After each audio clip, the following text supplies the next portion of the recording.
dream of starting something game-changing? Then Visa can help make it happen. Maybe it's creating and selling your own customized kicks for cats, or transforming your dorm into a plushy pop-up shop, or finally going mainstream with your streaming side hustle. The NFL is full of game changers. Just think about watching Patrick Mahomes during his MVP season and knowing as you watched every single game that the league was never going to be the same. Whatever you're bold enough to try, Visa has the power to help bring your game-changing ideas to life. Visa. Anyone can change the game. Sunday Night Football is back on Peacock and NBC. Experience live games, full replays, exclusive post-game breakdowns, and so much more. Watch the biggest and brightest stars like Tom Brady and Patrick Mahomes conquer the gridiron and fuel your fandom with commentary from the hottest talent in the booth and the studio. Hear Mike Tirico with the play-by-play, commentary from Chris Collinsworth, Melissa Stark on the sideline, and Maria Taylor with pregame coverage. When you stream Sunday Night Football on Peacock, you'll get access to tons of live sports, hit shows, new movies, and more, like the NBC Sports virtual channel. It's your always-on destination for sports talk and news, with great shows like Pro Football Talk, Brother from Another, and Chris Sims Unbuttoned. Join today and stream whenever you want, wherever you want. Because if it's made for Sunday night, it's made for Peacock and NBC. This episode of the Athletic Football Show is brought to you by Kentucky Fried Chicken. That's finger licking good. Make everyone in the family happy with a 12-piece meal from KFC. Get all your favorites, like 12 pieces of their freshly prepared world-famous chicken, 3 drums, 3 thighs, 3 breasts, 3 wings, 3 large sides of your choice, and 6 biscuits. Order now on the KFC app or at kfc.com. This is the Athletic Football Show.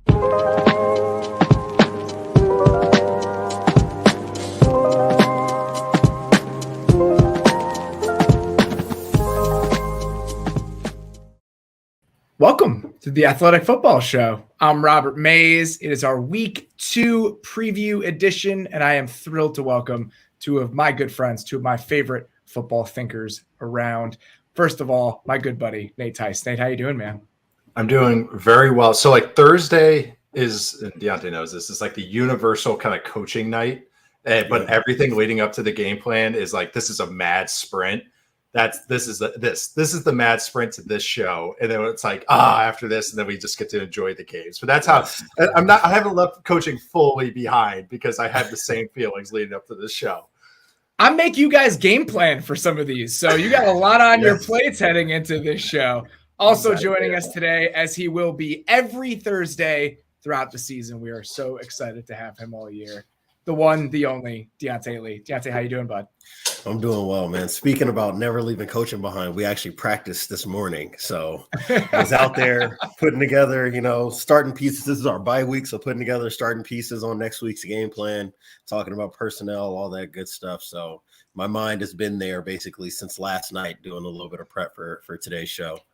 I can't wait until one spills into the other. And you're prepping for whatever San Diego high school that you're going against, but in your mind, you're thinking about ways to stop Justin Jefferson. 100%. Yes.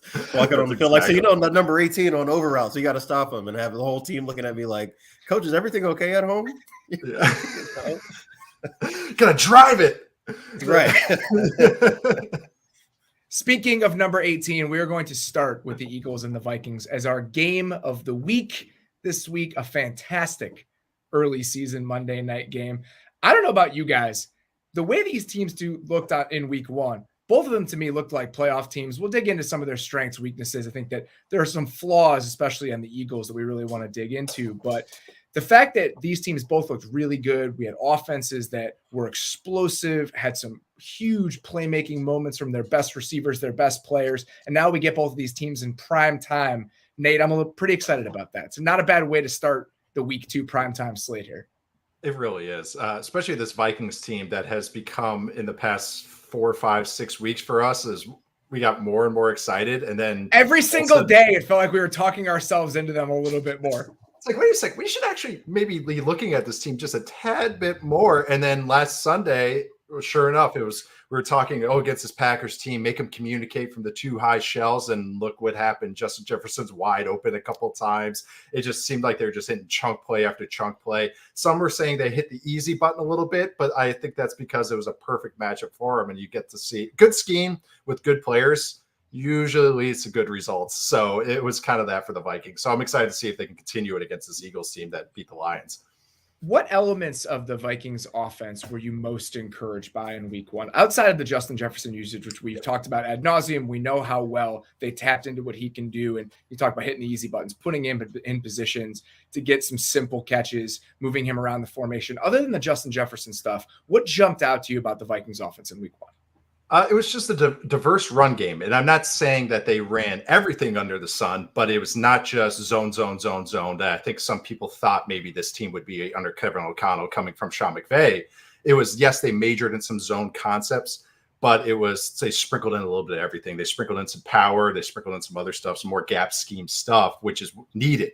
I had a kind of a venting tweet last week about the Rams run game where I said, you can't just do zone and duo anymore. As much as I love duo, you can't just live in that world. Yes, you can major in it, but you also have to minor. It's not like you can't just major in philosophy. You might have to have something more useful for the modern world. And I think that's kind of what this run game is. And also in the passing game, I majored in philosophy, so thank you very much. There's some undergrad watching this show who is just crushed right now. I know my old college roommate's probably like, "Hey, what the hell, man? Did you thought that?" I also majored in journalism, but philosophy was my other major. That's both very good majors in 2010 when I graduated. Really ususeful in the modern world. A print journalism degree and a philosophy degree. The metaphor worked perfectly. That was great. But also just again, so funny. I'm so sorry. And then also just the passing game wise was just some creativity using Jefferson, which we thought they might do. Putting him in the right spots. They made him the primary in a lot of reads. It's, hey, this is our best player. Let's highlight him. Make him the guy, but also just put him in the slot a little bit in the second half and just, stack formations. We talked about on the Sunday show, just a little stuff. There was a more modernized passing drop back game than even what McVay kind of runs. They were doing the 7-step stuff, but more that 5-step drop back game, the intermediate game. I thought was a lot more kind of modern than maybe we see from the Shanahan McVay guys. The notes about the run game, I think, Diante, are particularly important because going back and watching the Eagles defense last week, their run defense really struggled for stretches of that game against Detroit. When you were watching the Eagles defense, where do you think the biggest holes, biggest issues with their run defense were popping up for you? I think and this is something that we've talked about on offense and defense, right? It's when the two worlds that you want to live in between coverage and run fits don't marry up, and when we talk about teams that can play nickel to everything, like, yes, that's about the DBs, but really what we're saying implicitly is that you can stop the run with speed on the field, right? With smaller bodies on the field. I think that they're going to struggle to do that because of what they have on the defensive interior when it's like not Jordan Davis. And that's not to say that Jordan Davis, individually was a complete game record, but you can look at play-by-play stat splits and you can look at the film. When he's on the field and they're running those bear fronts, those odd fronts, mint fronts, 3-4 types of stuff, you can see the difference in the way that they fit the run. It keeps their linebackers clean. Linemen aren't able to get up to the second level as easily because you've got everybody covered, and they were stopping the run pretty decently. But almost every time they went into 4 down, Detroit was able to get a lot of gap scheme stuff that worked against them, a lot of formation stuff that I think what they were doing in nickel just doesn't adjust well to. And, when we talk about teams that want to live in that 2-deep shell as much as possible, there are some things formationally that make that very stressful on you as a defense and really put you in a position where you're going to be asking your front 4 guys to be better than their 5, guaranteed blockers, right? And what I just are some don't think that buckets they handled that formationally that you're talking about? It's just a couple specifics. You don't have to go super deep, but I'm wondering what little levers there are for offensive coaches to make it a little bit harder on those teams. A lot of it is like multi-tight end stuff, right? This is something that Nate talks about all the time, what you would call a 4-man surface, meaning it's guard, tackle, tight end, tight end. When you get into those types of looks, that does call for more bodies to be close to the line of scrimmage. And if you're not going to do that, which we know that these teams who want to play split safeties don't want to live in that world, then you have to play your fronts very particularly. When you see teams on motion and you see all the defensive linemen move, that's usually because, we just got presented with a problem in terms of formation. We have to make sure that we have leverage on this so we don't just have to automatically check in a single high, right? That's been the value of a lot of this McVay, Shanahan, styles of system and teams that use a lot of motion in a diverse run game is that they're always trying to get you to show your hand. right? Where can we get the automatic check? Oh, we don't want our corner in the fit, so let's spin our safety down so that way he's not. Oh, we don't want this weak backer to have to flow with the back, from stacking over the center all the way out into the alley, so then let's bring the safety down. Things like that is really what you're trying to avoid defensively if you want to live in a split safety world. And I thought that Detroit did a really good job out of their multi-tight end sets of creating those problems, and I don't think that Philadelphia and nickel or really any of their four down fronts had a good answer for that. In a lot of ways, they're like the 2021 Rams, which you've talked about a lot with A'Shaun Robinson, right? When you've got big bodies, your Greg Gaines, your A'Shaun Robinson, Aaron Donald, and you can create those bear fronts, then you can stop whatever run you want because you at least know you have the numbers up front. For them right now, when they're in four down, they can't do that. And I think that this is a really interesting matchup because of the stress that Justin Jefferson puts on you vertically. You have to make real decisions on what you're going to prioritize this week if you're Philadelphia. I want to get to that very quickly. I think that it's such an interesting point about having to roll that safety down, because if you can have them drop that guy down, then one of the huge benefits you get out of playing out of those two high shells about not showing your hand before the play, that goes away. So the damage you can do in the run game then allows you to build in explosives in the passing game. So it all gets tied together, which I think is a really important thing. Let's talk about some of those on-off Jordan Davis splits, by the way. I'm not sure if you have them. I do. With Jordan Davis off the field against the Lions last week, 14 carries for 140 yards, 69.2% success rate, which was the highest rate in the league for a running game last week. Next little bit of symmetry. Also 14 carries when he was on the field, 14 carries for 41 yards for a 35.7% success clip. It's not all Jordan Davis, but I think the chasm between those two numbers really lets you know how much of a struggle it is for this version of the Eagles to fit the run out of those four down looks. We were talking about this earlier today, Diante. I was looking at some of those plays, 1st and 10, and the Lions are in 12 personnel with two tight ends, and the Eagles are just in a four down nickel look. And I was like, am I miscounting how many tight ends are on the field right now? It was wild to watch. And I think they learned pretty quickly that it's going to be difficult to live in that world. And like you mentioned, some of the adjustments they're going to have to make, that potentially creates opportunities for Justin Jefferson. So Nate, if you're thinking about the plan for Justin Jefferson and how to deploy him, does it change against this Eagles team compared to what it might have looked like last week against the Packers? Yes and no. The great answer, Nate. What's funny, sorry, just what Diante even was talking about with just even having the two tight end stuff was it's so interesting, because if you're trying to be in an odd front, and this is just sounds simple, but really it comes down to the math game, and this is why gap scheme. When we say gap scheme, that's power and counter, that's pulling somebody.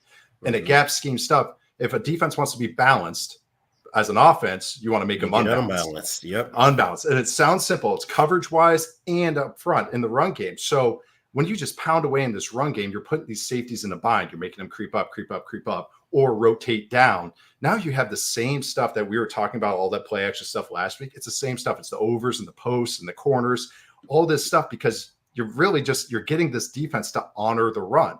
And it's funny for me, and hearing you guys talk about the Jordan Davis stuff, is I think this run game, they can't really, you would think, oh, it's getting running side to side. We want Jordan Davis running side to side. I know we're going to talk about Justin Jefferson in a sec, but with this run game going side to side, actually it's beneficial for Jordan Davis because he's going to push Bradbury backwards. He has such a size advantage. That's what the Vita Veas of the world do. It's not just clogging up the double teams and boom, boom, boom, they're holding the gap, which yes, they can do. But if you're running outside zone, the toss zone stuff, then, oh no, he's going to push the center back. Now Dalvin Cook, the running back, has to weave in and out. Now he can't get to the angles he wants. He can't cut back how he wants to. But then that also ties into the pass game. So if our run game is going to be more gap scheme oriented, then our play action should be a little bit more gap scheme oriented. We might pull the guys. We might move those guys as well. Mm-hmm. And I think if you're trying to, and that's what I liked about the Vikings, where I was saying that they kind of majoring in, yes, the Shanahan-McVay stuff, but they're sprinkling in their own stuff. That's personnel usage as well. We noted that on the show on Sunday, Robert, was, yes, they were in 11 a majority of the time, but it was way less than maybe what the Rams did, but it's way more than what they did last year. They found kind of the middle ground. They're still using Irv Smith. They're still using CJ Ham. Okay, if we have CJ Ham on the field, who's a fairly athletic fullback, can we get to these looks? Can we shift in motion? I think the Eagles had a little bit of issues against the Lions. The Lions' run game was beautiful, and their game plan was beautiful in the sense of shifting and motioning. They're really making this Eagles team communicate. You know what the Vikings do a lot of? A lot of jet motion, a lot of movement stuff, a lot of stuff side to side, make guys communicate at the snap of the ball. And I think that's what the Vikings are going to lean into. I think this team can take advantage of that and make this defense unbalanced, even when they don't want to be. Like even just, hey, oh my God, we're going to shift this. We have the front like loaded over this side. Oh, let's do a jet motion. We change the passing strength. I think that's going to be really beneficial because you're going to get Justin Jefferson wide open over the middle of the field. And then when you get into passing downs, you got him in the slot working against these two high looks, maybe even get him against a linebacker. Right. Deontay, if you're trying to build a plan for Justin Jefferson, you're Jonathan Gannon. What does that plan look like based on the system and the personnel that you have on defense? Well, you start with taking all of your beautiful cover one looks and you crumple them up and throw them in the trash because you can't. It's just not viable against this kind of offense because of where Justin Jefferson gets located, right? I think everybody walks in and says, hey, we want to put our best guy on their best guy. And I think that, there's definitely a lot of conversation about Jair Alexander spending so much time on Adam Thielen. Well, the reason why you do that is because Thielen wasn't the move guy all that often. So you're saying, hey, I'll put my best guy on their not moving good wide receiver, and then we've got to handle their problem player with multiple bodies, right? That's the game plan more often than not. So in theory. In theory, right? And that's what the Packers tried. And then you get these coverage beater concepts because at a certain point, if you want to play Titan coverage, you have to show your hand in one way or another, right? You can't play Titan coverage by looking loose in coverage. It sounds simple, but there's just certain things you can't hide. So for me, what I would be looking at if I'm Jonathan Gannon is, how can I try to ensure that if we're going to be playing like these quarters coverages or, cover three in the way that he does, which is similar to Brandon Staley, where like your flat defenders on play action are bailing like 18, 19 yards deep to try to see if you can get underneath over routes. Well, then I want to make sure as often as possible that Chauncey Gardner-Johnson ends up matched up with him as he crosses the field. Right. Instead of trying to have these intricate, I got him in man, but the second I see an over, the post safety is driving down on it and I'm taking the middle of the field. It's much easier to just zone that off and say, hey, we've got a guy who's been comfortable not only playing tight coverage, but playing it in tight, in like these tight spaces, right, as a slot defender. And we back you up to 10 to 12 yards, open up your field of vision, and now you're going to be the guy when you get those over routes to communicate. So that way we don't have to ask our corners to take it all the way across the field. That's something I'm going to be really interested about is like those robber looks. And then the interplay with that is, well, if you're asking your safety to look for the most dangerous receiver, you want to know what he really can't do is fit the run downhill. So there again is where you get into that push-pull. So the Vikings have a really fascinating opportunity, I think, to take what Detroit did and look at that and say, hey, let's try to import as much of that as possible. And then we have 18 over the top that can punish them when Epps and when Chauncey Gardner-Johnson really start rolling downhill. We can hit those intermediate throws with a lot of yak opportunities or take those shot plays. I think it's like a UFC fight. It's almost like a good comparison here. It's just do the Eagles want to take it to the ground and see if they can win a jiu-jitsu wrestling match, or do they want to stand up and fight? And take a couple punches to the chin. Like that's that's the poison that they're picking, and that's why we're excited about this Vikings offense because they can legit do this. It's not like they have these. It's not just a guy in scheme and everything, or coaches in scheme. They have a dude that's a top 2-3 receiver, and then on top of it, they have awesome complementary pieces. So the KJ Osborne, Adam Thielen, and a guy and a quarterback that's willing to push it. If you notice that the first chunk play to Justin Jefferson, you can tell Kirk Cousins he was like weaving in and out of the pocket, and he throws it off platform because he knows he has it. He's like, this is so juicy. I am throwing this. I am throwing it. I'm not going to get these a lot. And he throws it because that's what it is. They knew they had him, and I think this week they're going to have him again. So you guys see what the Eagles decide if they want to take a bunch of jabs, take a haymaker, or they take it to the ground. The last point I wanted to make on that side of the ball is even if we're a little bit worried about the interior of the Eagles defensive line against the run, what the Packers did to Ed Ingram last week, multiple different times in that game with Rashawn Gary, with Kenny Clark. That's where Javon Hargrave can really jump off the tape in this game, is those one-on-one situations against that truly weak link on the Vikings offensive line. He's a rookie. He's a second-round pick. This is going to happen, but he was definitely something you're going to circle right now if you're Jonathan Gannon based on what happened last week. Nate, based on what the Eagles' offense looked like last week against Detroit, what's the number one thing that you're looking for here as we head into week 2? If the Vikings, I don't think they will, but do they not fall into man coverage? in the sense that they want to load the box because of this Eagles run game is going to be so dynamic. So I don't think they will. The Vikings they ran man coverage last week, the 60th time in the NFL in week 1. So I think they are going to sit in these zones and sit where I think playing man coverage against this team is suicide because it's the classic running quarterback against man coverage. And if he breaks contain on you, Jalen Hurts, that crushes you. You cannot let Jalen Hurts get his legs going. You make him throw, make him be patient, and make them run the ball over and over and over. But I can tell this Eagles offense is going, oh, we do have A.J. Brown, and he's a lot of fun. So we got to maybe we got to get him going a little bit. But that's where I think this Vikings team is just got to go make them be patient. Make this Eagles team really not the only time, but the time that's always in the back of my head is that Eagles offense versus the Saints defense last year, where the Saints defense is like, nope, we're sitting too high the whole game. And I think the Eagles ran for 200 and something yards on them. And it was just 8 yards, 12 yards, 6 yards, 8 yards. That's what I think the Vikings are going to be worried about. But I do think this Vikings team is obviously it has a lot more talent than that Lions defense did last week, where they can maybe do this. But I think it's all about discipline. It's all about sitting there, being patient as a defense, and just, one big play, get a turnover and make it help. Also, the other thing I want to see is they were doing some nice feign pressure looks and droppers.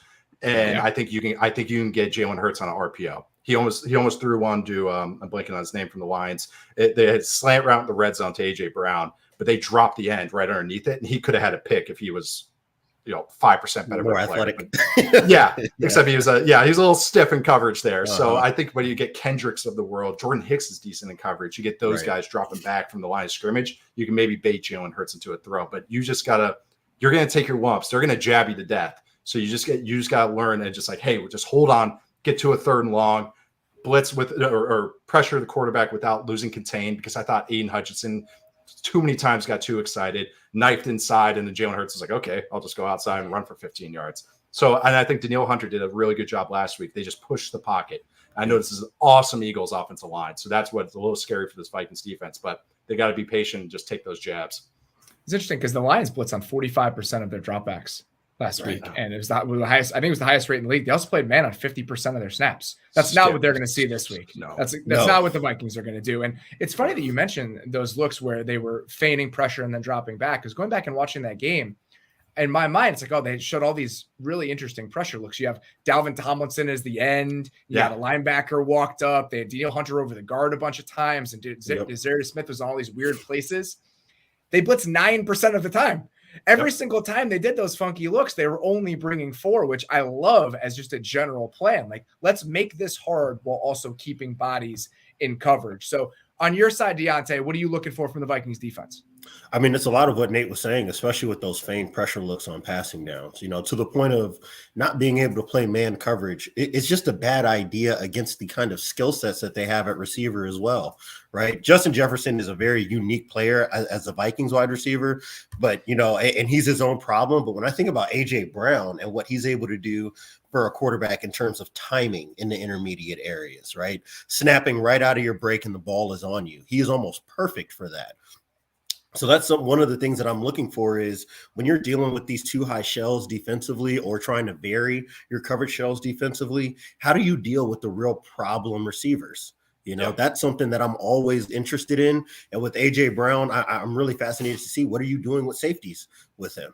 How are you making up that distance between, hey, I need to roll a guy down to make sure that we've got vision on the quarterback and to get one more guy in the box and they can block, while also not having that guy do what I call like the home run ball, right? Where as soon as your guy drops down, he's looking over his head at the ball that's like thrown. A pitcher. Like a pitcher. The Brad Lynch. Exactly. So that's kind of what I'm looking for in terms of the interplay, but I do like what this defensive line can do in terms of manipulating the pocket, right?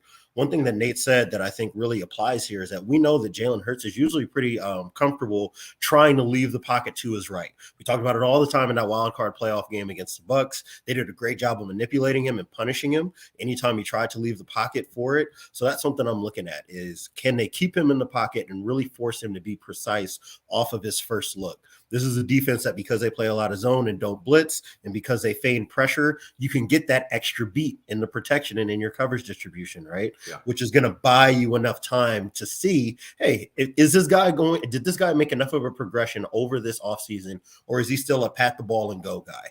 Is it one look, pat the ball, and I'm out? So that's what the challenge is going to be, is trying to hold him in the pocket, make sure that he has to step up and deliver the ball in tight windows without a lot of airspace in the pocket, and see if you can get him to make mistakes. Because to Nate's point, he will give you a chance at the ball. You know, for as much as I would like to be a Jalen Hurts believer, and I thought that last week actually worked out relatively well for him, probably because the Lions gave him the looks that he wants to see. I'm fascinated to see whether or not he can deal with tight pockets and tight window throws against a lot of soft zone coverage and a lot of vision on him, because that's usually when he struggles the most. Because he did pull it down after one look last week. It was, right. I'm going to pull it down and I'm going to go, because there were lanes to go. There were extra bodies in pressure. They were playing man coverage. It's going to be the exact opposite. If he pulls it down to go this week, he's going to be running into 7 guys who are staring at him. Exactly. It might be a big Dallas Goedert week. Like it might, and this is where those corner routes and the sail routes come up. Right. And then that's where I'm curious if Patrick Peterson can keep up with AJ Brown vertical. Like that's another thing. He's Jalen Hurts is going to throw some go balls. So he's going to challenge you on those go balls. So that's where I think the Eagles are going to have to get their chunks. They're going to have to win a couple of those 50-50 balls. And AJ Brown can do it. That's the thing. He can do it. But if they're going to live and die by that world, that's tough for the Eagles. All right, let's get to our game plan of the week here. The most intriguing matchup on one side of the ball that we think is on tap this week. Let's go with the Bucs offense against the Saints defense. Since Tom Brady got there, he has burned down most of the NFL. Brady is, I think, 6th in the league in EPA per dropback since he joined the Buccaneers over the last 2 seasons. Against the Saints, he is the 3rd worst EPA per dropback of teams that have played against Dennis Allen over the last 2 years. I think actually 4th worst. The 3 guys that were worse than him over the last 2 seasons were Mac Jones, Zach Wilson, and PJ Walker. Are the only 3 quarterbacks who have been worse against the Saints than Tom Brady has been over the past couple seasons. Nate, I'm wondering, why do you think the Bucs have a hard time against the Saints and against Dennis Allen? It comes down to what we always say is good defense. Can you win with front 4 and only rushing the front 4? And I think this Saints defense matches the Bucs personnel, or has the last couple of years, almost perfectly. They can maul you up front. They have big physical guys, just like the Bucs do. They have Lattimore, who can cover Mike Evans man-to-man. So they have a guy with size and skill and toughness on the outside. So they just have a perfect kind of personnel matchup for how they want to play. I think no team, the Saints have managed to get pressure with just rushing 4. It's the 2nd most of any team that can get pressure against Tom Brady and this Bucs team. It's just the Rams and the Saints have pressure Tom Brady 30% or more. But the Rams brought so much more pressure. The Saints are willing to just rush 4 and live in that world. And in these games, it's kind of, you can tell Brady is getting a little, I wouldn't say impatient, but he's like, well, I got to get the ball out in 2.6 seconds. That's what I do. I get the ball out quick. So you saw a lot of checkdowns. You saw a lot of underneath throws to Godwin, all that. It's just it's a perfect matchup for the Saints team, or it has been with that personnel that they've had. What do you think are the hallmarks of what the Saints plan has been on that side of the ball, Deontay? Why has it worked in your mind? To me, it's all about having the guys to match up. You know, it starts with Marshawn Lattimore matching up with Mike Evans, which is something that, we're not breaking any news. This is something that's been tracked basically over Marshawn Lattimore's career in the league, is that he is just giving Mike Evans fits. I think that he has a unique ability, or a unique combination of abilities between his speed and his ability to be physical down the field that does bother Mike. And he has that size and length to play at the catch point. And because you have that allows you to do what I think bothers Brady the most, which is squeeze throws in the seams, right? Yeah. The reason why he fries these teams so often, especially since he's been in Tampa Bay, is because he can get guys like Chris Godwin up the seam. You can get Rob Gronkowski, when he was healthy and at his best, up the seam, especially off of these downhill play action looks, because almost nobody else in the league can just count on their front 4 to be able to deal with that offensive line. Well, the Saints have had it both when both these teams have been at their best. The Saints front 4 has been good enough to be able to handle what they do in terms of downhill run schemes, and they trust Demario Davis to make them right behind them at the second level. Well, when you can do that, now you can do more in terms of your tight man match quarters, which is something that's kind of unique to Dennis Allen and his approach to Tom Brady. It's something you really don't see all that often, right? I mean, Nate can speak to this as somebody who's been around the league for a while. If you want to play 2 deep and play tight coverage underneath, you just play 2 man.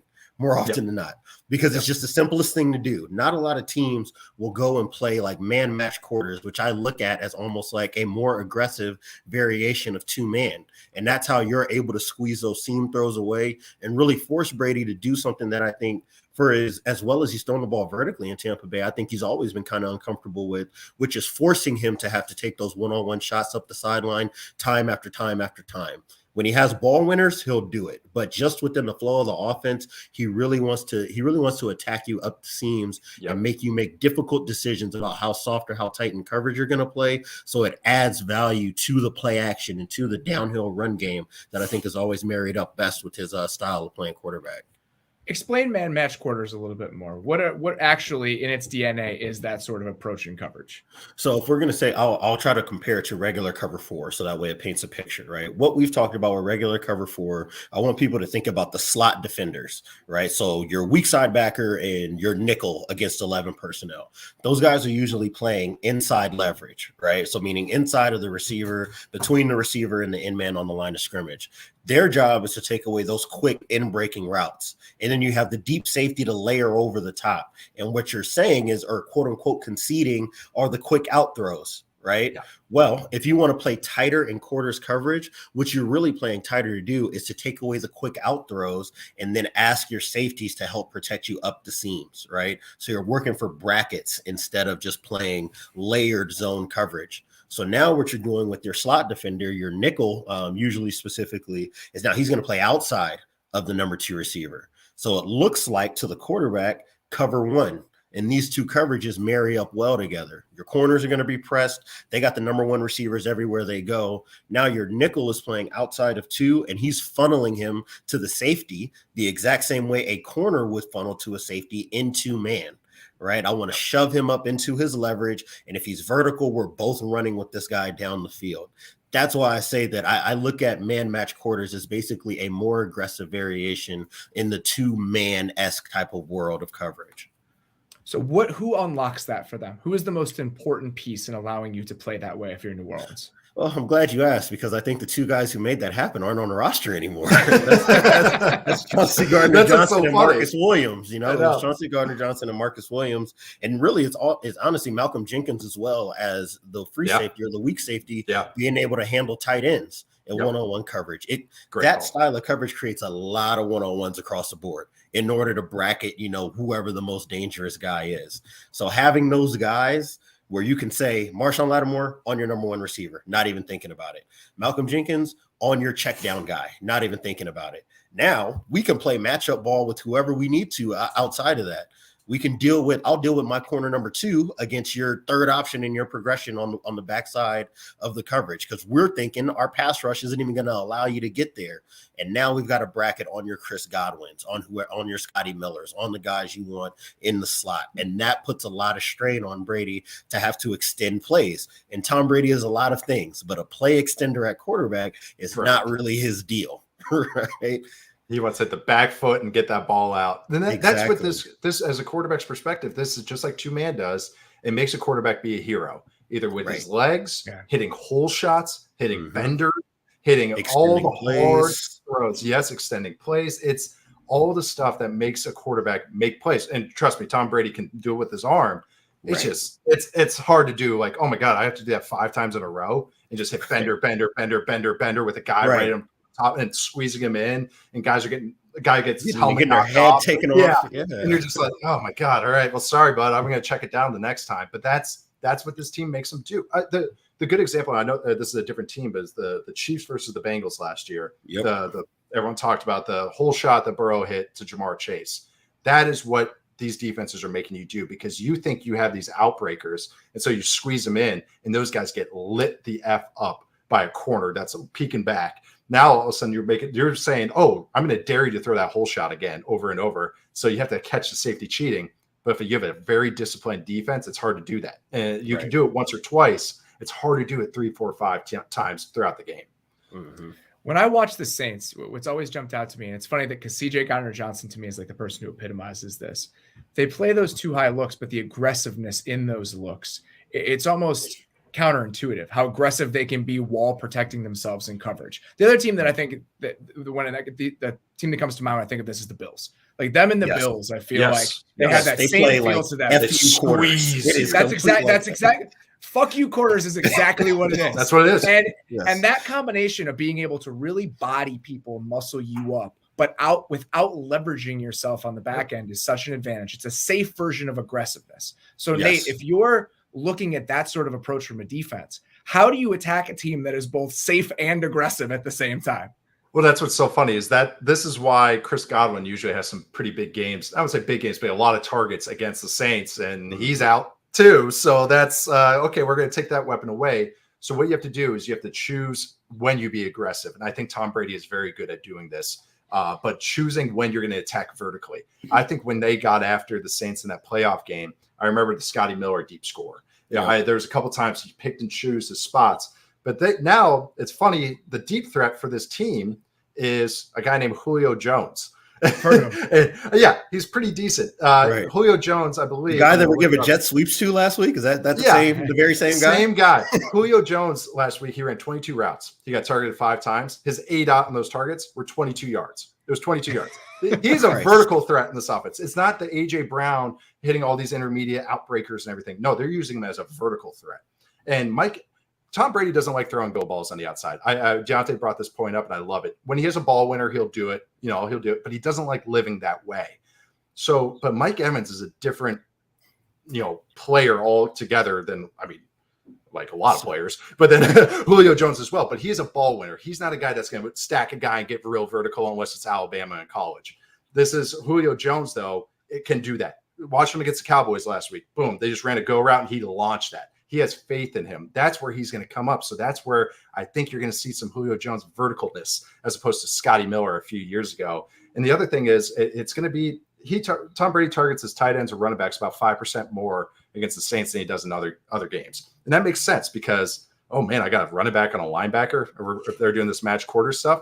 So it might be a Lenny Fournette or good God, that's Rashad White's music. We might get it. Like here, this might be it. This is where you're going to see him getting matched up against these linebackers, and he's a great receiver out of the backfield. So I think you're going to see more of that as the underneath options.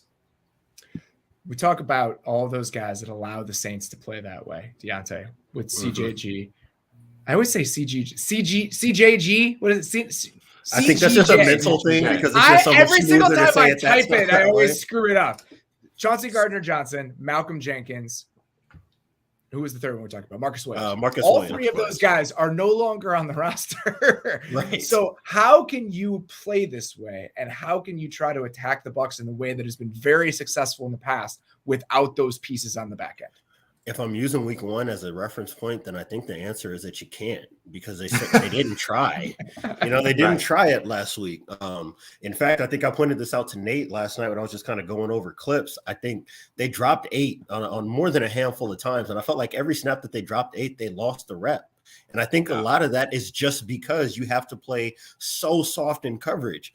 You can catch a quarterback on that every once in a while, right? Yep. I've heard you talk about this, Robert, with Patrick Graham a couple of seasons ago in 2020 when he was doing a lot of drop 8 cover 2 stuff. And the Saints like to get into these 3-2-6 dime packages where you're walking backers up, you're creating these exotic type of looks, you're loading the front one way and putting all your backers on the other side so you can simulate pressure and then drop guys out. Well, that's great when you get free runners. And it's great when if you don't get free runners, you're playing tight coverage across the board. Well, what happens when you get neither? You have very comfortable quarterbacks who know the coverage picture that they're looking at and can really wait the play out until he gets to the point in the progression that he wants to get to. Last week against Atlanta, I saw a lot of Tampa 2, which is great for Demario Davis because he's athletic enough to handle it. But I think that speaks to the fact that, hey, our corners, all of our corners and our slot defenders and our safeties, I think more importantly, can't really handle all this one-on-one with no relief and coverage the way that we could last season. A lot of soft cover 3. Again, works great for Demario Davis in terms of taking those over routes in 3-by-1, but it speaks volumes to what they don't have available to them right now, and that puts a lot more strain on their front 4. And their front 4 makes for great pocket pushers. That's been the calling card of this defense for as long as Dennis Allen has been there. But I was watching last week against an Atlanta offensive line that, while improved, is still Atlanta's offensive line. Yeah. And I was watching David Onyemata and Shai Tuttle get blown off the ball on multiple occasions. And that defensive interior is what makes or breaks a lot of this stuff defensively. Yeah. So if that's what you see, then you get more of the mint and the bear and the odd looks. And again, you're back into what we were talking about with Philly, which is you can run that if you want, but you're not going to do all the pretty stuff on the back end. Right. If that's the world that you're living in. So it makes it really, really difficult for me to see a world in which they can play coverage the same way. So they're probably thinking they're lucky stars that Chris Godwin is not going to be active for the game. Right. And maybe you just play a lot of two deep and say, hey, Tom, you're going to have to work the sideline. We're just going to make you work the sideline over and over and over again, take away those quick outbreakers, and see if you can matriculate the ball down the field in that way.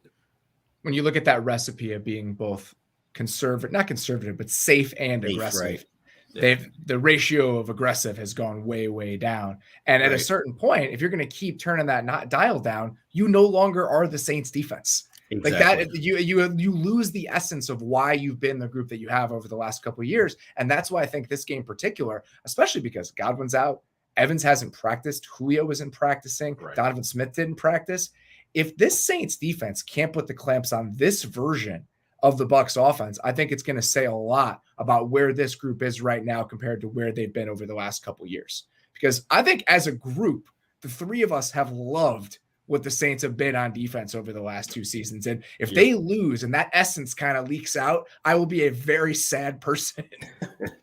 Right? I know, because this has been like my favorite defense in the league, man. Yes. This is one of my favorite offenses. That's what's so fun. It's like, I know, it's our little pet favorites. And now it's kind of like, no, this is kind of like the offshoot. This is the RC Cola version.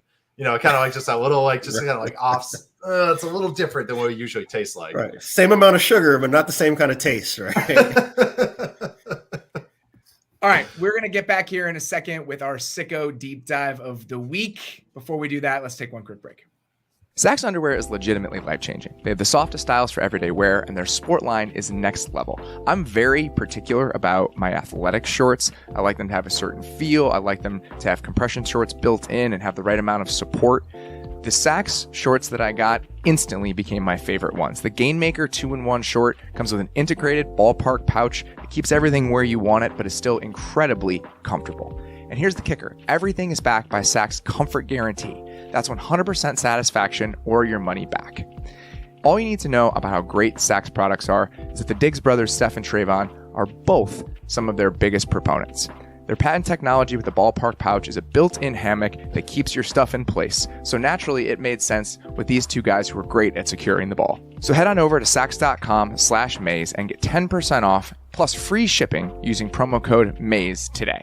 That's Saxx, SAXX.com/MAYS and promo code MAZE at checkout for 10% off and free shipping. From cringing at the pump to getting an eye-popping check at your favorite restaurant, inflation is hitting all of us where it hurts. And it really hurts. That's why I started using Upside. Upside is an incredible app for anyone who buys gas, groceries, or dines out, which is most of us. With every purchase, I'm earning cash back thanks to Upside. To get started, download the free Upside app and use my promo code TAFS and get $5 or more cash back on your first purchase of $10 or more. Next, claim an offer for whatever you're buying on Upside. Check in at the business, pay as usual with a credit or debit card, and get paid.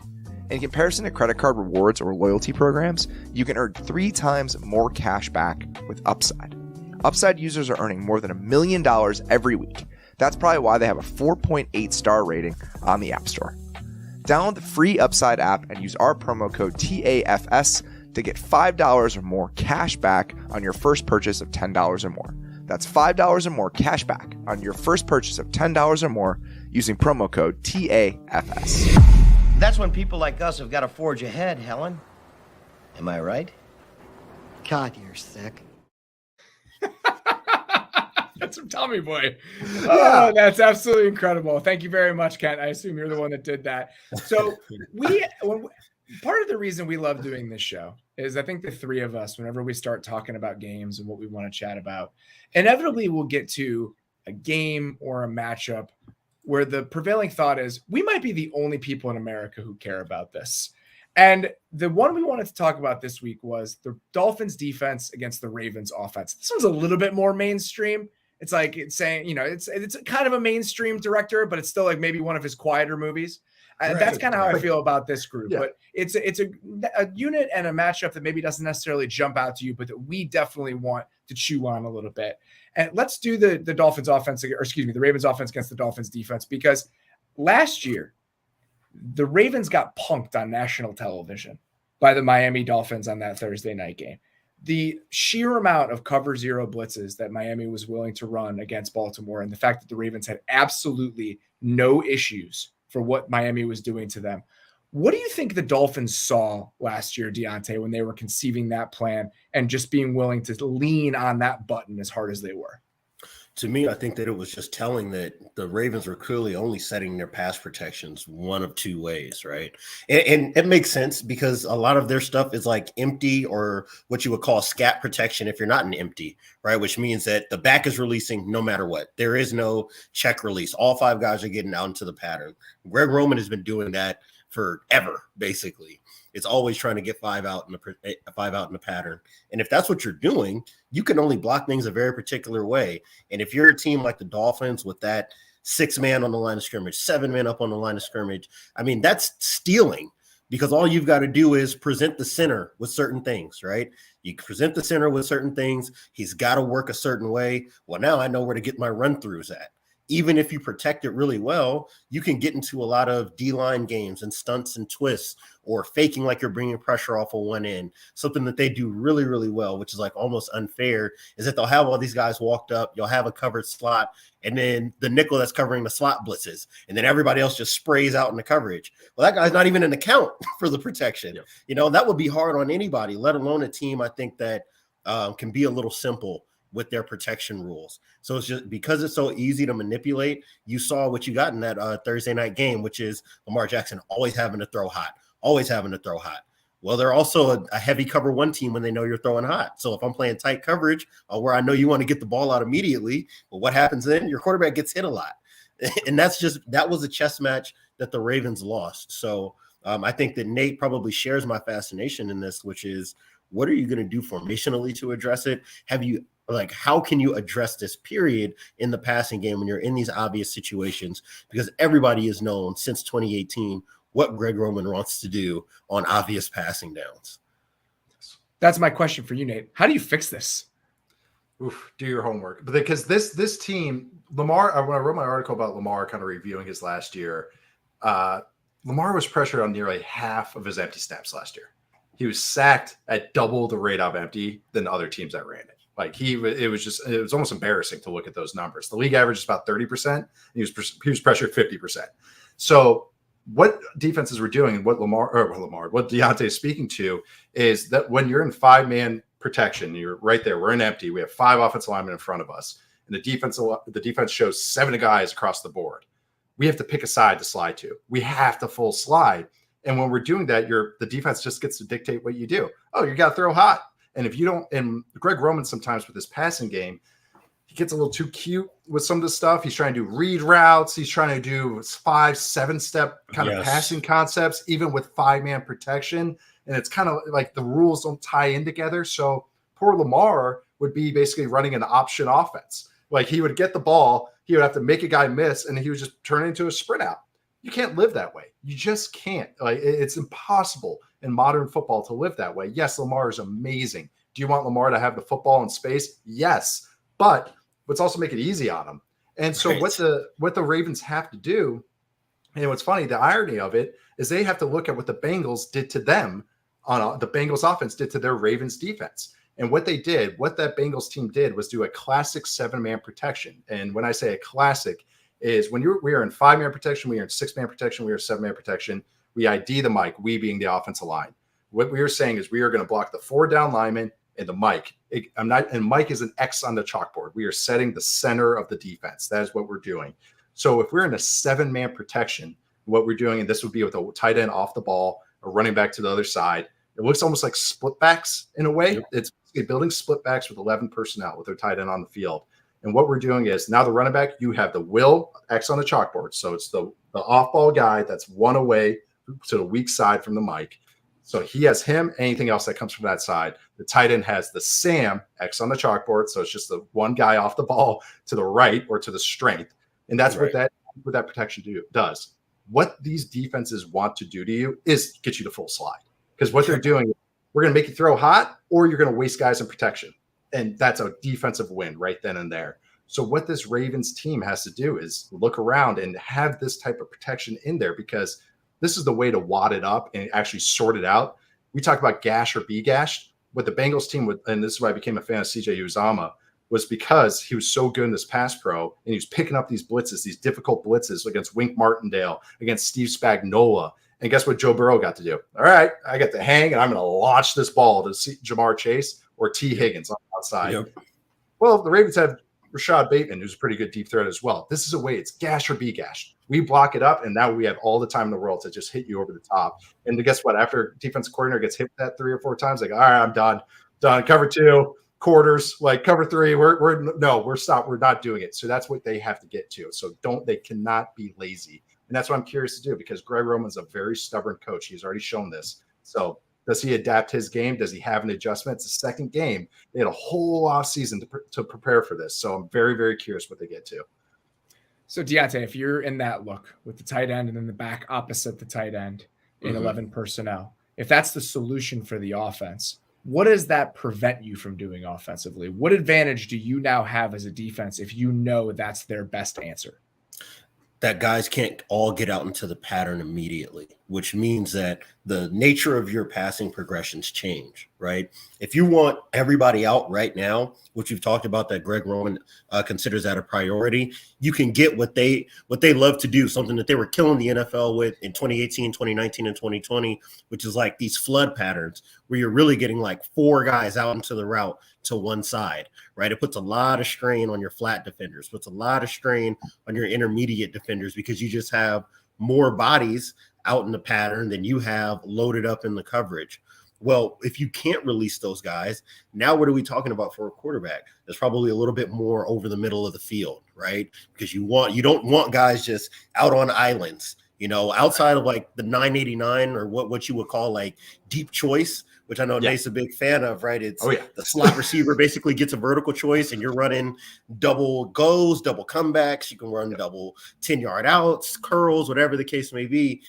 That's its own kind of progression system, but there's not a lot of NFL offense that operates with 7-man protection throws outside of that.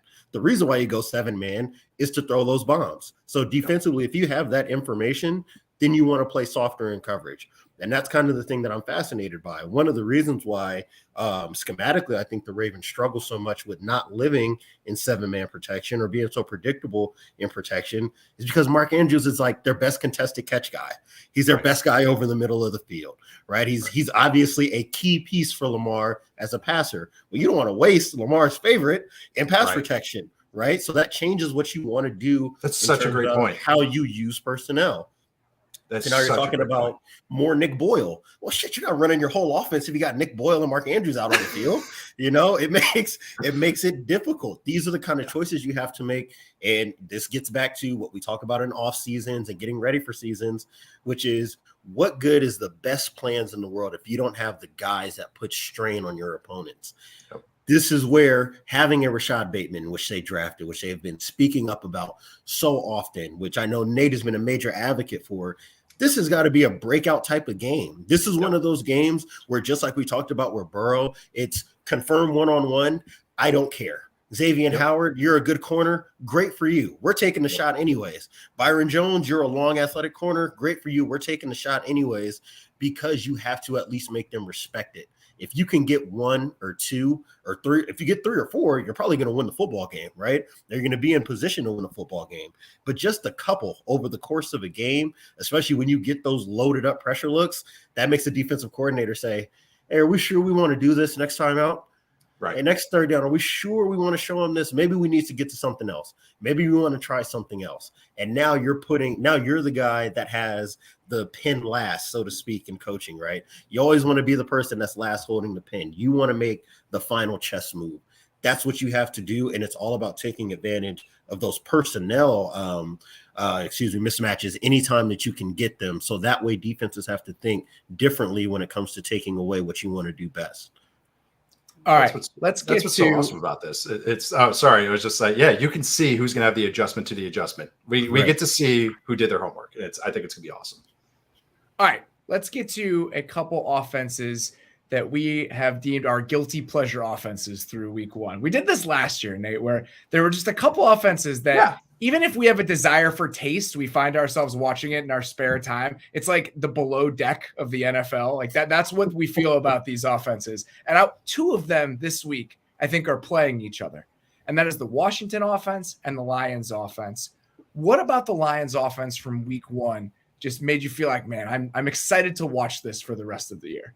It's like watching the 2010 Wisconsin Badgers. That's Yes. that's what it was like. Yes. They should throw the ball 8 times a game. Like, they should not be throwing the ball at all. I love this O-line. I know we're high on it. I think a lot of people realize that as well, watching them against the Eagles. You know, they have a lot of eyes on them.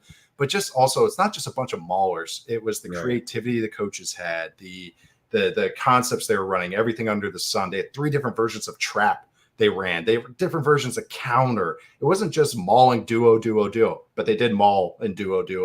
Right. But it's just everything. It's okay. It's not tricky. Running that kind of stuff's not tricky. It's just sound. It's, hey, you're going to do this. We'll do this. And we got dudes to do it. It's a really just an awesome run game with a bunch of receivers and the tight end and Hawkinson. Receivers love the block of that offense. You should see Amon St. Brown. I know he's a little smaller. His dad was, the lifting champ for a reason. He got that trait. He is a strong blocker, and they have him fit up all the time. So it is just a very, very cool offense. To me, I think that to add to that point, they do so many different things with personnel too. Watching the Eagles game was like, all right, they're in 12 personnel, but it's 12 personnel plus because they have a 6th offensive lineman in there too. Yeah. And now you're creating these really weird surfaces where it gets back to what we're talking about in terms of if you're up front, you got to think for a second. If you're a linebacker, it's like, okay, is the strength here? I know that when we scouted, Hawkinson is the Y that we're supposed to be thinking the most about, but these bodies don't match what we had on the scouting report. So now you're having a hard time with that, and that adds to your menu in the running game. That's how you really get those explosives, which is, okay, do I have to fit all the way out to the C, or is my safety coming to help me? And then you get your traps, you get your tackle traps, you get your counters, you get these shifts and motions back in the split zone and duo and power, et cetera, et cetera. And these backs, I think, do really, really well with trusting their blockers. Yeah. And I think that the ultimate credit, comes back to where we started, which is this offensive line. That for as huge and as imposing as they are, the fact that they are as fleet of foot and agile adds so much to it. It's one thing for Penei Sewell to just be Penei Sewell. It's another thing when you can get a guy like that moving on tackle trap. That's scary. Right. As a defensive lineman, you don't ever want to get ear-holed by a guy that size. And they have multiple guys across the board that can move, and it allows you to play perimeter run game if you want. It allows you to play downhill. You can do everything from a run menu perspective, and it's, I'm about to sound like such a caveman, but it's nice to see the football can still be played this way. Right? Yes, I enjoy the fact that a team, just like we talked about FU quarters, can show up and say, we're going to be bigger and tougher than you. And we know, and you're just going to have to deal with it. And the more of that they can do, I think the more it protects Jared Goff. And I think that that's probably just going to be their best pathway. And teams are going to struggle with this all year. There is no easy answer for what they're doing on offense. Jonah Jackson and Frank Ragnow both did not practice today, which makes me sad. I just want to see this group together. Obviously, Vaitai already hurt, but I think the 4 other guys are the guys that really bring this whole thing together. And seeing them all play together last week was a treat because we did not see that at all last season. Speaking to your point, Diante, about not only Sewell pulling, it seemed like every single guy on that line was on the move at some point over the course of that game. And the fact that they feel comfortable putting all of those guys in that situation is wild. And it speaks to just how athletic that group is as a whole. I think it was the first drive that the Lions had. It was the first or second drive. They had 2 different guys. They had 2 traps on the same play. It was the left guard trapping the defensive tackle to that side, and then it was the tight end trapping the defensive end to that side. And then they had 2 guys just released to the second level. I'll put a video of it on Twitter. The synchronicity of it, just looks beautiful. Yes. Like all of it is so clearly intentional, well coached. Like, how do we solve the problem, whatever front a team can give us? And they have a way to essentially solve any single thing a defense can throw their way. And that's very rare to have a staff that's able to conceive of that stuff and a group of players up front that allow you to have a solution to any single thing a team could throw at you. Trap is pretty, man. Trap is one of the prettiest plays in football when it's run right. It because usually you run it for a reason. Oh, they're doing the over front, yada, yada, yada, light box. And then sometimes when it hits, it's one of the prettiest plays in football. All right, let's get to the Washington offense because I think this falls into a very similar category. I went back and I watched the opening drive from Washington's game against the Jags last week, and I just had a grin on my face the entire time. I think this is their first third down. Scott Turner ran a quads look to the left side with 4 receivers, and they ran kind of an arches-like concept with 2 in-breaking routes, but there was an inside receiver that ran a crosser right before it. So it's just like one more layer to something we're used to seeing all the time. And having that quads look on that side, again, just one more little wrinkle. The next play or 2 plays later, they ran a little tight end screen for a huge chunk gain. Later in that drive, they had Antonio Gibson as the back on the left side of like a split back shotgun look. And he ran a corner route all the way to the other side of the field.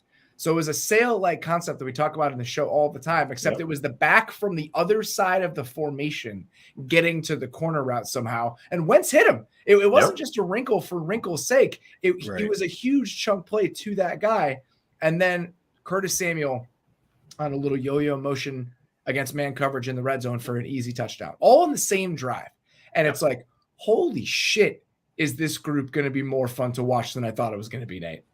Yeah, it's a fever dream of an offense. It really is. It's the if you ever want to see the oop de oop, from Varsity Blues, like an NFL team, this team had a diamond stack formations, and they're running bubbles, they're running like the arches play, like you brought up. Even the split back stuff. Split back sounds so boring and everything, but it's split backs. They switch up who it is. It's McKissick and Gibson and Curtis Samuel, and it's not just it's window dressing, but then they actually use it.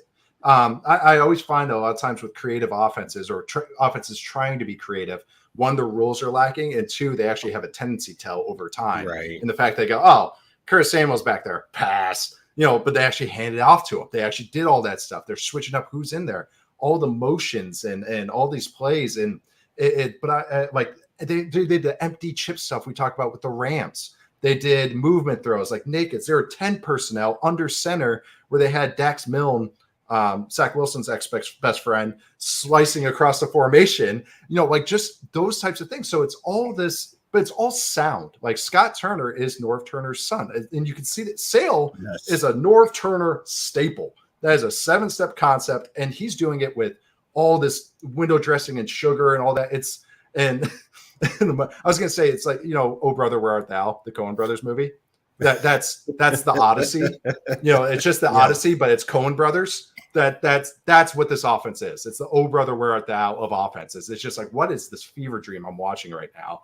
And that's what this offense is. So it's soundness, but it's also the sugar stuff, all the stuff that we like with some of the creative offenses. And it's really cool on how they're using Samuel and McKissick. One last one I want to say is it was third down. They had Samuel and McKissick both in the backfield. And then he motioned out McKissick, him being Carson Wentz, motioned out McKissick. And then he motioned out Samuel, and they ran mesh. But what they did there is now they had safeties on both of their guys because technically those were the man defenders. And awesome. So now you have Curtis Samuel on a safety. Okay, good luck. Have fun with that. And so it's an easy first down for him. But that's sound concept. We talk about mesh all the time. Just designing it so you can hit the easy button on these concepts that are good core concepts. If you just line up and run these plays, the defenses are just going to go, okay, they're in 2x2. Okay, this is what we get on the Cowboys about. They run the same shit from the same formations. And so over time, they're going to run this, they're going to run this, they're going to run this. This is run the same concepts as the Cowboys, but then just going, okay, we're going to just bedazzle it a little bit. We put some sparklers on it. I knew that having a quarterback with Carson Wentz's arm was going to open up this offense in ways that were fun to watch. Even that throw to Antonio Gibson, Taylor Heineke's not making that throw. For all of Carson Wentz's warts, that's the type of throw that Taylor Heineke's not making. I don't think I thought enough about what adding Jahan Dotson and Curtis Samuel to this equation would look like. It not being, even though DeAndre Carter looks okay, DeAndre Carter's fine, that not being Cam Sims and DeAndre Carter and it being Curtis Samuel and Jahan Dotson, I wasn't ready for what that would look like in an offense coordinated by Scott Turner. Well, the Scott Turner point is the thing that's so fascinating to me, right? Like, and I think people can have their quibbles, I think, with, the nepotism behind staff hires and all of those things. But when you think about the Turner family over just like the last decade, right, you have the 12, 22 personnel Cam Newton Panthers. And that was its own thing, right? That completely lived in its own world. You can fast forward all the way to the last 2 or 3 seasons, which is them evaluating Taylor Heineke and saying, man, the only way we are moving the ball on early downs is by RPOs. We're going to have to cheapen this offense basically, or take it down to the biggest, the most like nuts and bolts kind of easy constraint throws that we can in order to move the football. And now you can tell, for however you might feel about Carson Wentz as a quote unquote answer right now, that them having an arm like that available, to Robert's point, makes them feel like, all right, then let's go hunt. We can go hunt for a little bit more within this offense than we could before. And you're dialing up good plays. And so just Carson Wentz could be a big arm dummy, but at least aim him in the right direction. Right. So now you're aiming this big arm at the right spot. He's going to spray some, but you're going to hit some chunk plays because they're going to be wide open. Exactly. We were going to put on the hazmat suit before we started talking about the Steelers offense and the Patriots offense. I think not every week, but over the course of the season, especially because Nate is a disgusting person, we're going to have to watch some awful, awful offenses as part of this show. The Patriots and the Steelers through 1 week, I think both fall into that category. Yeah. We're running a little bit long. We'll put on the hazmat suit on Sunday night to recap that show at some point. So we'll table that for now, but it is coming back. So we're going to take a quick break and then talk about who's getting the 4th screen this Sunday. Guys, it's no secret that women love beards and we love growing them, or trying to at least. But having a great looking beard requires work. Whether it's beard growth oils, styling products, or top of the line trimmer, there's a small army of products required to grow your best beard. Luckily, Beard Club is here to help. As the leader in beard-first men's growth and grooming, Beard Club delivers quality hardware and consumables that'll get you a better, thicker, and fuller-looking beard. I've had a beard for, most of my adult life, and I've loved the products from Beard Club. I've been using the beard shampoo and the beard balm consistently. When the beard gets a little bit longer in the fall and winter months, it's really important to keep it shaped, make sure it's not getting all over the place, and the beard balm is huge in making that happen. Head to beardclub.com/maze, take the beard quiz, and use my code MAZE at checkout. They'll recommend a grooming kit that's tailored to your beard's needs. The highlight of the grooming kit is the PT45 trimmer. It's truly a beard-changing device. There's no painful hair pulling, it's sturdy as hell, and has amazing battery life. This is the same trimmer that NBA player James Harden uses. Yes, he's also an investor in the company. The growth kit features sprays to strengthen and moisturize your beard hair, oils that prime follicles for optimal growth, and a derma roller that rejuvenates dormant hair follicles. No matter what type of beard you have, Beard Club has the perfect kit to fit your needs. Beard Club, over 2 million beards served. Grow your best beard today and take 20% off your first order when you go to beardclub.com/maze and use code MAZE. That's beardclub.com/maze, code MAYS for 20% off your first order. We have a few more weeks of nice weather here in Chicago. I'm trying to do everything I can to get outside, enjoy the weather, enjoy the city, and Allbirds makes it so easy to be outside and active. Allbirds creates shoes and clothing that are better for you and better for the planet using a revolutionary roster of premium natural materials, like their popular Tree Runner sneaker. Why is it called the Tree Runner? Because it's made from eucalyptus tree fiber, a lightweight, breathable, and silky soft material, making the Tree Runner the perfect everyday shoe for getting the most out of your sunny days. I love all the Allbirds shoes that I have. I have the Tree Runners and a couple other pairs. They're so functional and light. It's easy to travel with them, running errands with them on, actually going for a run. They're my everyday running shoes now. I love all the different things that I'm able to do with my Allbirds. Find your new favorite shoes for sunny days and upcoming travel at allbirds.com. That's ALLBIRDS.com. It is not our abilities that show what we truly are. It is our choices. That's perfect. All right. We did this last week. We're going to do this every single week on the preview show. When I watch games on Sunday, I have a 4-box on my big TV, and I typically have an easy time programming the first 3 games, and I can never decide what the 4th game should be. So I'm letting you guys decide for me. The best argument for the 4th and final game, I'm going to read it on the show. That's going to be the game that I watch. The winner today is Charlie Fry, who pitched me on Panthers-Giants. Says, you need to watch the Giants-Panthers game. The Giants have this Brian Daboll guy, are rebuilding in ways that you admire, and probably won't be worth watching after week 10, along with the rest of the NFC East, so you might as well do it now. But really, this Panthers fan thinks you should watch this game because it offers a chance to live dangerously.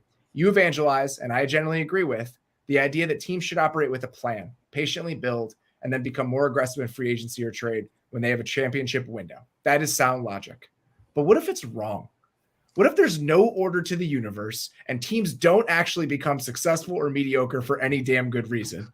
What if we're all just watching a game that will mostly be decided by black swan personnel events that can't possibly be expected, like Josh Allen going from being a shit college quarterback to a future Hall of Famer, or Tom Brady falling in Tampa's lap? What if there is no long-term penalty for signing Jared Goff and Todd Gurley to long-term deals? How can you explain a world in which year 3 Matt Rule team looks competent? What dangerous implications would that have for your worldview of how the NFL operates? Would it become completely unwound? Look out over the edge and dare yourself to see if the Emperor is actually wearing clothes. Or don't. Honestly, the other games seem fine. Wishing Matt Rule experience on somebody is a cruel thing to do. Eat Arby's. When I was conceiving of this is exactly what I wanted. I just wanted people to fall further down into the abyss as they were talking about. I'm going to have to call my mom after this. I was going to say, I need NFL and CBS when they sell, the slow motion, selling the pregame package. Yeah. I just want that voiced over for the game. Yeah. I love this so much because he's so right. What if by some miracle the Panthers ended up becoming like a 10-win team this year? What would we do? How would we talk about it? It would just completely shatter every value we have about the way the world is supposed to work. And that's why Charlie is exactly right. And that's why I'm tuning into Giants Panthers on Sunday. Wow.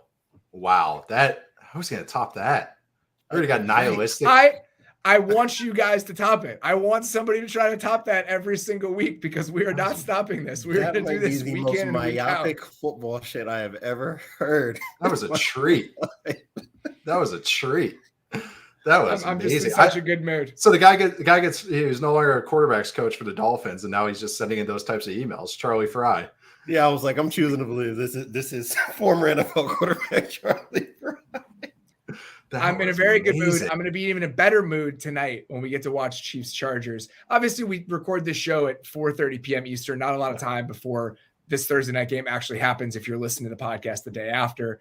But still a quick preview we're going to do every single week. Nate, one thing you're looking for tonight in Chiefs Chargers. I want to see if this Chiefs offense can keep going against a real defense that's not blitzing them every time or running base personnel, no matter who you trot out there. So that's what I want to see. I just want to see if this Chiefs offense can keep going. Sounds like J.C. Jackson might play. Yeah. Sounds like we're getting close to that, which would be very exciting. This would be great timing, so I do hope that happens. Diante, what are you looking at tonight? Same thing, man. It's true 4-man pass rush that can actually get home against this offensive line. So I'll layer on to what Nate is talking about. This is a really good test for a retooled, what looks to be a very good offensive line. If they could handle all the pressure looks that Arizona wanted to throw at them, I feel good about their prospects over the rest of the season. But dealing with 2 dominant edge rushers in Bosa and Mack, and I hope everybody watched what Khalil Mack looked like last week because he's still Khalil Mack. Okay? Oh my God! So I'm really looking forward to seeing what that two-man tandem looks like this week against the Chiefs. We will be reacting to that game live on YouTube after it's over. Me and Nate, I mean, we have to. I mean, this is like one of the games of the year. Yes. My eyes are going to be this big when that game is over. So you can come back and check that out if you guys want to. The last time when they played on Thursday last season, that was that looked like an all-timer. So yeah. The reason that we're doing live reactions to Thursday night games every once in a while this year is because of that game. It's because I didn't look past week 2. Looking back at that game last year, it's like, oh man, we really probably should have talked about that the night that it happened. So we changed the way we do the podcast because of Chiefs Chargers from last year. So that's all you guys need to know about why we're going to react to this game tonight. All right, Diante, that's all we got for you, buddy. We will talk to you next week. See you, bud. Talk to you guys soon. Later. Beller, let him say goodbye this time. I felt like I owed it to him. Last week I jumped the gun. I was super excited to get on with you guys. So I felt like this week I wanted to take an extra beat and just make sure that he got to say goodbye. You got to say goodbye to him. It's very kind of you. It's because we had an episode longer than Hardcore History last week. We had a 4-hour episode. True. You're like, oh my God. Oh man. Absolutely. All right. Let's get Dan Carlin in here. For the pick segment presented by BetMGM. I was 3-2 last week, which I think is very respectable considering what I thought was going to happen. Nate, You were 4-1. Bauer, you were also 4-1. So I didn't beat you guys, but at least I didn't go 0 and sitting in last place in the pool. If you guys have not gotten in your picks for the pool this week on Run Your Pool, please do that. Still got a couple days, obviously, to make that happen. So don't forget. I think the last time I looked, only like 700 people had put their picks in, and it's Thursday at 4 p.m. Eastern. So please remember to do that.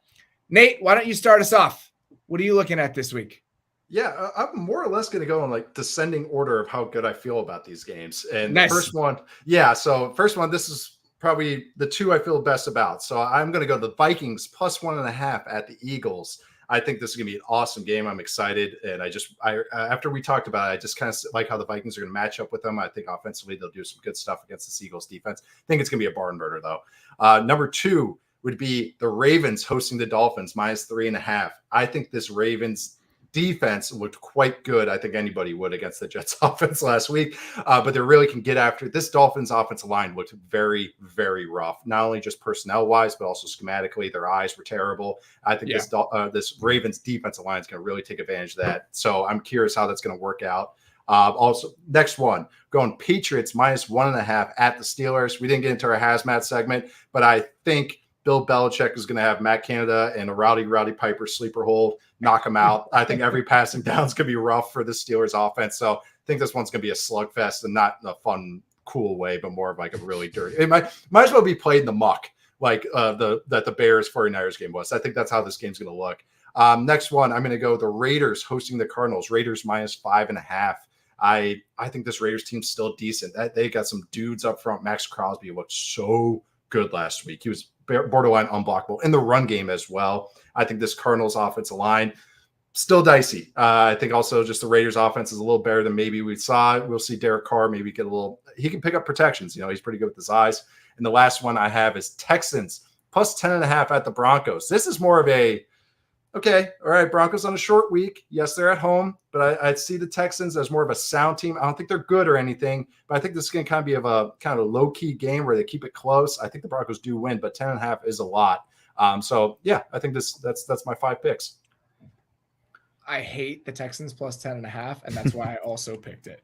It just seems like 10.5 points is so many points. So much. Against the Broncos team that we don't know if they're good. Yeah. I mean, the Texans looked fine. I think the Texans have some intriguing young pieces. Yep. Their offensive line is considerably better than it was last year. So 10.5, I just thought was a ton of points. So I also have the Texans. They're the 78-82 Madden team. That's the Texans and that's team. Fine. That's fine. At 10.5, I don't know if the Broncos should be a double-digit favorite over that 78-82 Madden team. Beller put it perfect. They're competent. That's what they are. And I think that's against a team that just botched a fourth quarter drive, like on national TV. Yeah, I'm going to take Lovie Smith. I don't feel good about it. I mean, week 2 of this exercise, I definitely don't feel good about it. I have the Chargers plus 3.5 tonight. The field goal, I love that extra half point. I just think it's going to be a close game. I think getting that is why I've just kind of clicked into that. Saints plus 3.5 against the Bucs. The Bucs did not look great last week. Every single receiver for the Bucs is hurt right now. Donovan Smith also didn't practice on Thursday. The Saints are at home, so I like the Saints getting points at home against that Bucs team. I also have the Ravens minus 3.5. Pretty much everything that you said. The Ravens front looked awesome against the Jets last week. I mean, Matabike, we could talk about that, but even beyond that, I love some of the stuff that the Raiders defense was doing. And everything that I saw from the Ravens defense is that they had all this new shit that they were trotting out there, entirely new defensive scheme, and it looked pretty good. It looked like those guys were locked in. I felt the opposite about the Dolphins offense, especially in the run game. It was a mess so often last week. And I think if they struggle to move the ball, I think that Tua having some moving pictures on the back end and so many different reasons, I think the Dolphins offense is going to struggle. 6 different Dolphins got a carry outside of Tua. Like they're trying everything. It's toothpicks and mushrooms or marshmallows and gum. They're trying everything. Mushrooms. Mushrooms. Yeah, they might need some shrooms. So I like the Ravens minus 3.5 in that game. And then my last one here, I like the Dolphins, I like the Lions. It's only 2.5 at home. I think that they look pretty good last week on offense. I think that Washington's offense isn't nearly what they played last week against Philly. So that just seemed like a small number for them at home. I think that they're it's even enough that I'm going to take that. Sorry, it's even enough, so I'm going to take Detroit. All right, Bo, what do you got for me? Yeah. So we're gonna have our first unanimous pick of the season. I'm also on the Ravens -3.5 for all the reasons you guys said, so I can move right on past that one. I'm with you, Robert, on the Lions for a lot of the same reasons you said. Obviously, we're keeping our fingers crossed and hoping that we get good news on Ragnow and Jackson and DeAndre Swift heading into the weekend. But for the time being, feel like they should have their way with Washington at home. I'm also going to go with the Vikings for a lot of the reasons you said, Nate. Great game. It's the game. It's our game of the week for a reason. I really buy this Vikings team. They were an NFC Championship game pick for me before the season. Bet them to win the NFC North before the season. I really think that we're going to see them continue to do a lot of the cool things they did offensively against the Packers last week on Monday night against the Eagles. So I'm bringing 2 new picks to the party here. What a bounce back week this should be for the Indianapolis Colts. You guys talked about this earlier in the week. I mean, they really dominated that game against Houston. Outgained them by more than 200 hard yards. To pick them with giving that many points at It's a lot of points. It's a lot of points. It's a wasteland for them. They have not won there in so long. Every single game they play in that swamp of a stadium is such a weird-ass game that the 4.5, I wanted to do it so bad. I was like, I can't. If they were playing anybody else, the bounce back game would be the exact logic that I would apply to it. It's their but with Jacksonville, it's like, I can't. I just know something super weird is going to happen. I get it. Like Totally. A 3-0 Colts win or like a 48-45 Colts win. I just know that. And that's why I couldn't do it. I am extremely invested in Trevor Lawrence in fantasy leagues, so I would take the latter, even though it would mean losing this pick. But they outgained Houston by more than 200 yards last week. They had 33 first downs in that game. There was no answer for Jonathan Taylor. Another concern injury-wise for a team I'm backing here, Michael Pittman, limited in practice on Wednesday, out of practice on Thursday. So we're going to have to keep an eye on that. But the Colts, I mean, they should have won that game against Houston last week. I think they bounced back against Jacksonville and covered the 4.5 here.